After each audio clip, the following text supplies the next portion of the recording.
I hesitate reviewing movies like this because I know one day I'm going to have to explain to my children why Daddy is allowed to watch R-rated movies and they aren't. But I'll deal with that when the time comes. Bullet Train is directed by David Leitch, and it has a pretty simple premise. Basically, a collection of assorted assassins, thugs, and miscreants played by Brad Pitt, Aaron Taylor Johnson, Brian Tyree Henry, Joey King, Hiroyuki Sanada, and others are all on board a bullet train in Japan trying to steal a briefcase full of money before it gets into the hands of the infamous mobster known as the White Death. Bullet Train was surprisingly entertaining and often hilarious. I loved the trailer, and I initially had high hopes for this movie, but it got pretty mixed critical reception, so my expectations were tempered. But in the end, I thought it was well worth the ticket price. I had a big, stupid smile on my face the whole time. Brad Pitt was my favorite part. He plays a superstitious assassin/transporter who reminds everyone how he is in therapy, and he's constantly trying to use his words instead of his fists to resolve conflicts. It's pretty funny seeing him in the middle of a bloody fight to the death and then stop and say something like, "Hey, if we are quick to anger, then we are slow to understand." And then he gets smacked in the face. I think all the cast members were great. It's a well-acted film with no weak links for me. This one is extremely violent. Probably a little too graphic for me. I'm kind of a wussy man. I kind of felt like I needed to take a shower after watching this. Lots of blood spraying everywhere, so it's not for the faint of heart. The violence is mostly played for laughs, but there were a lot of times when I audibly reacted like, "Ooh!" Even though it is fun, it is flawed.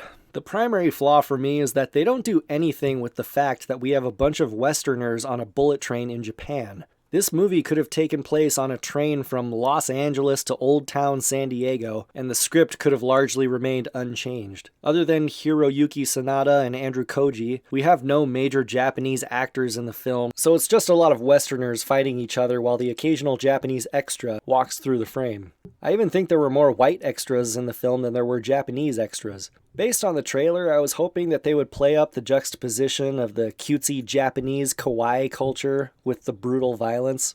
While we do have the occasional scene of a character dressed up in a big silly animal costume, I was hoping we would see something a little more outrageous, like an assassin dressed as a pink panda bear wielding a chainsaw, or maybe seeing Brad Pitt run into a cutesy, unassuming Japanese woman in a uniform who suddenly pulls out a samurai sword from her backpack. There are no jokes about anything like the language barrier or any cultural barriers except for a funny gag about a super advanced robot Japanese toilet.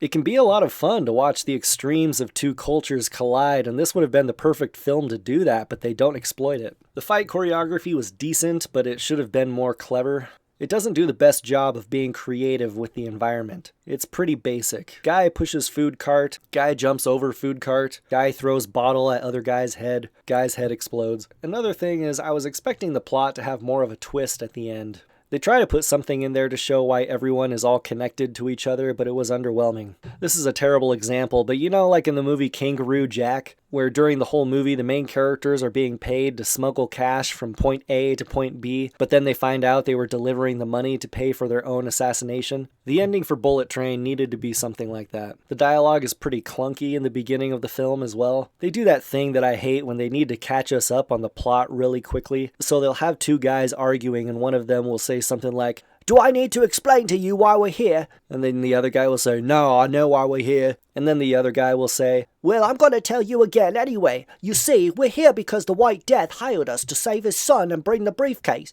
And you're like, okay, that's just lazy script writing. Some critics are saying this has been done before. A lot of people throwing around names like Quentin Tarantino and Guy Ritchie. I'm not too familiar with this film genre, so it all seemed pretty fresh to me. Now, it sounds like I listed off a lot more negatives than I did positives, but the jokes made me laugh, the characters were likable, the action was decent. When you tick those boxes, I'm pretty forgiving of the flaws.